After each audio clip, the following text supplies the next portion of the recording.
This protocol is significant because it allows the user to build a tool that can be used to precisely measure mechanical nociception responses in genetically tractable Drosophila larvae.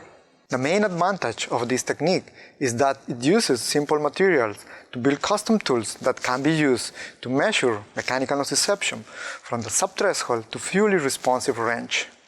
These tools and methods can be used to measure baseline mechanical nociception and nociceptive sensitization following injury or disease.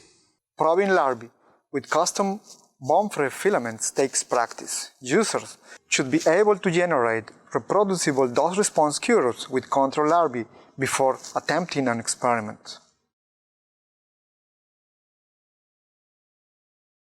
To construct a mechanical probe, use a small wire cutter to cut each nitinol filament to the specified length perpendicular to its long axis. The filaments come in 3 different preset diameters. Examine the tip of the filaments under a stereo microscope to ensure that no sharp or irregular edges remain that could cause tissue damage to the larva skin and interfere with the calibration. Then use a sharpening stone to manually smooth the edges of the probe until no sharp irregularities persist.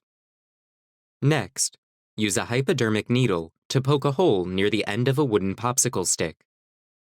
Apply wood glue to a single nitinol filament and insert the glue-coated filament into the needle slot.